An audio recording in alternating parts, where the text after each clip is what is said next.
दोस्तों आज के इस वीडियो में मैं आपको द डिसेंट पार्ट 2 के बारे में बताने वाला हूँ। मूवी के स्टार्टिंग सीन में हम एक कार को जंगल की ओर जाते हुए देखते हैं और अचानक से उस कार के सामने एक हिरन आ जाता है और ड्राइवर उस कार को रोक देता है। तभी एक लड़की ड्राइवर से हेल्प मांगने के लिए उस कार के सामने आ जाती है जिसका नाम सैरा था। सैरा खून से पूरा लथपथ थी और कार में बैठे एड नाम के ओल्ड मैन से मदद मांगती है। उसके बाद सीन स्विच होता है और इस मूवी में पिछले पार्ट में हुए इंसिडेंट 2 दिन बाद का समय दिखाया जाता है जहां पर एक न्यूज रिपोर्टर उस हादसे को कवर कर रही थी जो कि लास्ट ईयर हुए किसी एक्सीडेंट को इस एक्सीडेंट से कंपेयर कर रही होती है। उसके बाद हम एक्सपर्ट रेस्क्यू टीम को देख पाते हैं जिसमें 2 लड़के डैन ब्रेवो और एक लड़की कैथ है। ये टीम सैरा और उसके पहले के दोस्तों को सर्च कर रहे होते हैं जो कि अभी अभी एक कैब में उन्हें ढूंढ कर आ रहे थे, लेकिन वो टीम उन्हें गलत कैब में ढूंढ रहे थे क्योंकि सैरा और उनके फ्रेंड्स किसी अननोन कैब में गए थे।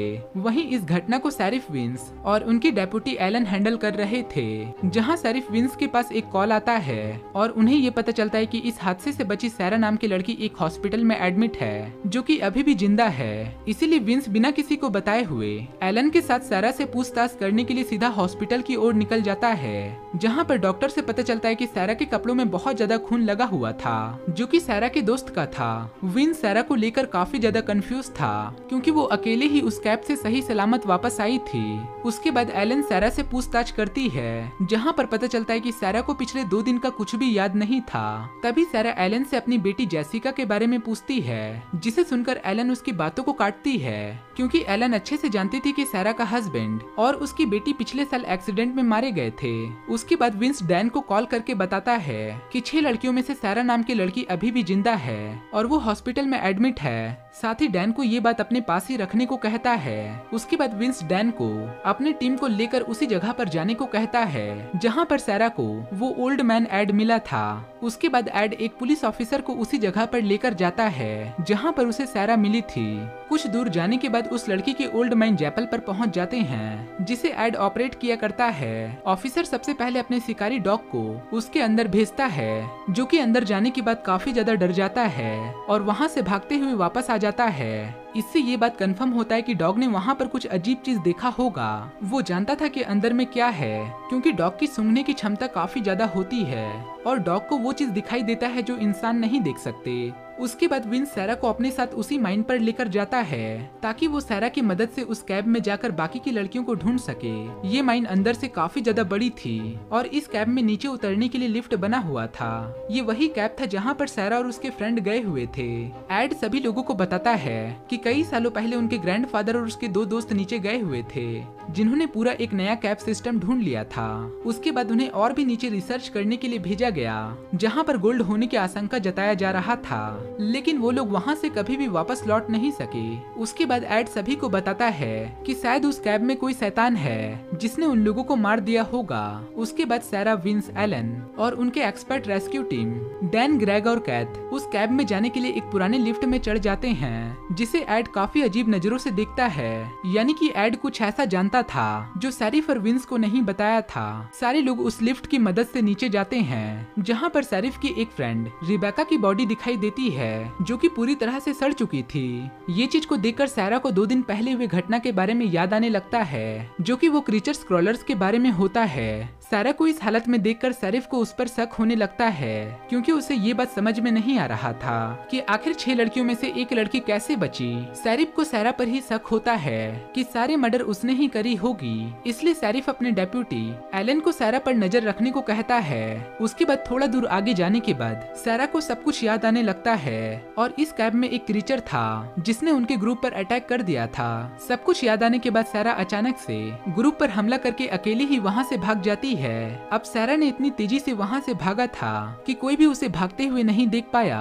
कि आखिर वो किस ओर गई है और सारे लोग अलग अलग हो जाते हैं। जहाँ पर शेरिफ सैरा को ढूंढने के लिए निकल जाता है उसी दौरान एक क्रॉलर आकर शेरिफ पर अटैक कर देता है। शेरिफ को कुछ भी समझ नहीं आ रहा था और वो अपने गन से फायरिंग करना शुरू कर देता है जिस वजह से वहाँ का पत्थर गिरने लगता है। दूसरी ओर कैथ अपने ग्रुप से अलग हो जाती है और टनल के टूटे हुए पत्थर के बीच में फंस जाती है। उसके बाद डैन, ग्रेग और एलन पत्थर से कैद को बाहर निकालने के लिए दूसरे रास्ते की खोज में निकल जाते हैं। उन्हें उम्मीद था कि कैद को बाहर निकालने के लिए वहाँ पर कोई दूसरा रास्ता तो जरूर होगा ही। वो तीनों रास्ता खोजते खोजते एक ऐसा जगह पर पहुँच जाते हैं जहाँ पर जानवरों और इंसानों की हड्डियों से भरा पड़ा था, जहाँ पर उन लोगों को एक कैमरा मिलता है जिसमें वो लोग देखते हैं कि सभी को क्रॉलर्स ने ही मारा है। वहीं पर हम सैरा को देख पाते हैं जो पत्थर के पीछे छुपकर बैठी हुई थी। तभी वहाँ पर अचानक से क्रॉलर्स आ जाते हैं और उन तीनों पर अटैक कर देते हैं, जिसकी वजह से वो तीनों अलग अलग दिशाओं में भाग जाते हैं और अपने ग्रुप से अलग हो जाते हैं। तभी एलन अपने ग्रुप को ढूंढने के लिए जोर जोर से चिल्लाने लगती है और उसकी आवाज को सुनकर क्रॉलर्स वहाँ पर आ जाता है।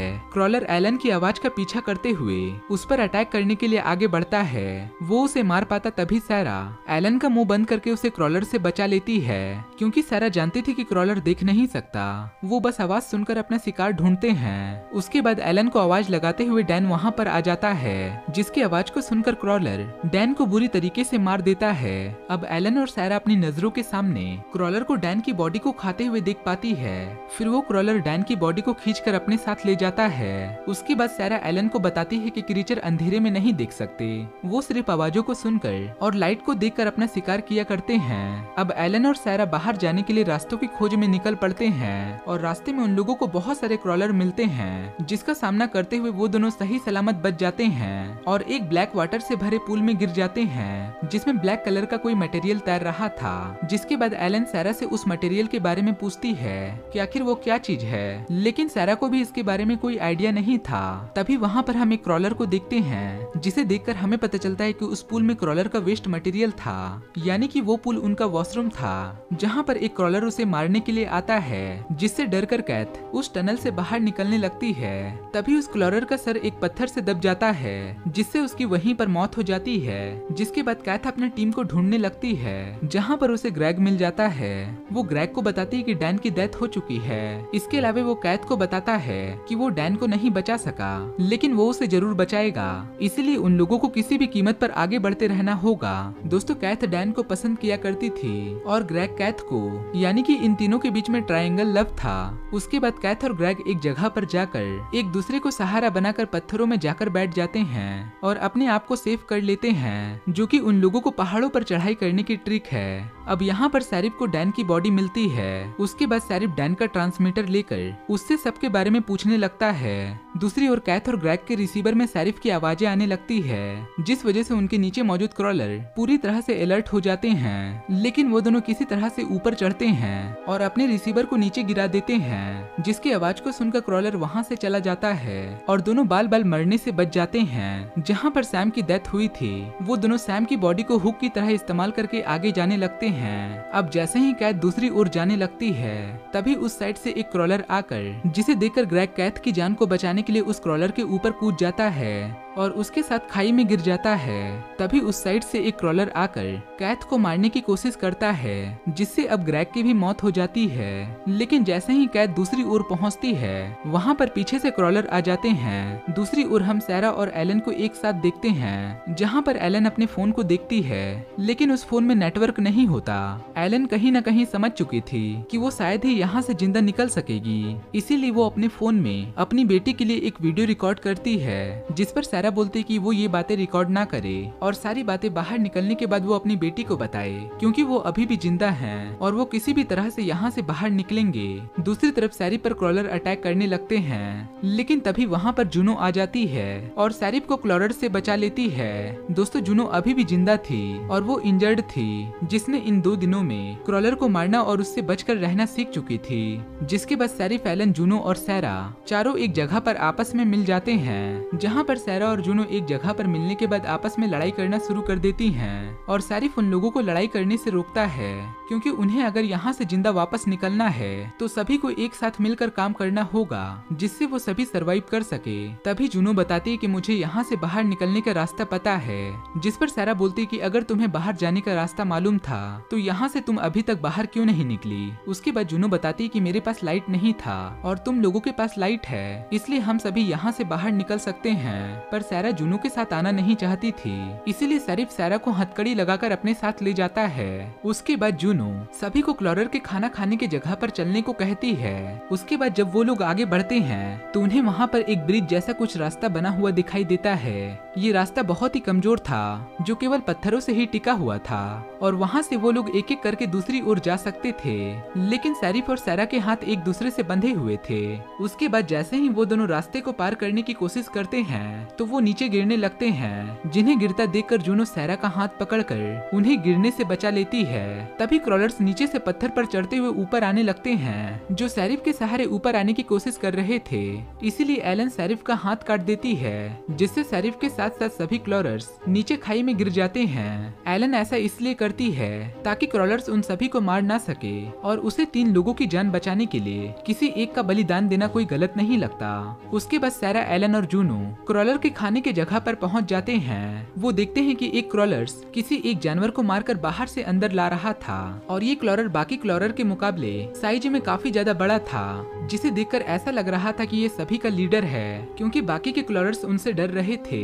लेकिन वो सारे लोग किसी तरह से उन क्लॉलर्स से बचकर बाहर जाने की कोशिश करते हैं। तभी वहाँ पर ग्रेग मरने की कंडीशन में था और वो जूनो का पैर पकड़ लेता है ताकि जूनो उसकी भी मदद कर सके, लेकिन जूनो डर के कारण चिल्लाने लगती है। तभी सारे क्लॉलर उनकी ओर आगे बढ़ने लगते हैं और उन्हें क्लॉलर से फाइट करनी पड़ती है, जिसमें ग्रेग मारा जाता है। लेकिन जूनो का पैर पकड़ने की वजह से उन तीनों पर बहुत बड़ा मुसीबत आ जाता है। अब वो तीनों किसी तरह से उन सारे क्लॉलर्स को मार देते हैं, लेकिन क्लॉलर का लीडर जो कि काफी ज्यादा पावरफुल है वो जूनो को पकड़ लेता है, जिससे सैरा जूनो को क्लॉलर्स से बचाने की कोशिश करती है। अब भले ही जूनो ने सैरा को धोखा दिया हो, लेकिन वो उसकी फ्रेंड थी, इसीलिए वो वहाँ से भागने के बजाय उसे बचाने लगती है। इस दौरान क्लॉलर का लीडर जूनो के बैक पर अटैक करके उसे बहुत ही बुरी तरीके से इंजर्ड कर देता है। सैरा को कुछ समझ नहीं आता और वो उस लीडर क्लॉलर के गले पर काट लेती है, जिससे उस लीडर की वहीं पर डेथ हो जाती है। उसके बाद जूनो अपनी आखिरी सांस लेते हुए सैरा से माफी मांगती है और कहती है कि वो बहुत ही शर्मिंदा है जो उसने उसके और उसके फ्रेंड के साथ ऐसा किया। सैरा उससे कहती कि अब वो उससे नाराज नहीं है और उससे ये सब कुछ भूलने को कहती है और देखते ही देखते जूनो सैरा के गोद में ही अपना दम तोड़ देती है। तभी वहाँ पर बहुत सारे क्लॉलर्स आ जाते हैं जो एलन को चारों ओर से घेर लेते हैं। वो एलन पर अटैक कर पाते तभी सैरा जोर से चिल्लाने लगती है, जिससे सारे क्लॉलर्स उसकी ओर आकर्षित होने लगे और सारे क्लॉलर्स सैरा को मार दे ताकि एलन यहाँ से जिंदा बाहर निकल सके। असल में सैरा ऐसा इसलिए करती है क्योंकि वो 1 साल पहले अपने फैमिली को खो दिया था और अब वो अपने फ्रेंड को भी खो चुकी थी और उसके पास जीने की अब कोई भी वजह नहीं बची थी। और सैरा ये बात अच्छे से जानती थी कि एलन की फैमिली है और वो एलन को यहाँ से बाहर निकालने के लिए अपना बलिदान दे देती है। और उसके बाद ठीक ऐसा ही होता है, क्लॉलर सैरा को मार डालते हैं और एलन वहाँ से किसी तरह से बाहर निकल जाती है। अब एलन एक पेड़ के पास जाकर अपने फोन से इमरजेंसी कॉल लगाने लगती है। तभी वहाँ पर ऐड आ जाता है जिसके कार से सैरा टकराई थी और उसने ही सैरा को हॉस्पिटल में एडमिट करवाया था। साथ ही ऐड ही सभी लोगों को इस लकड़ी की माइन में लेकर आया था।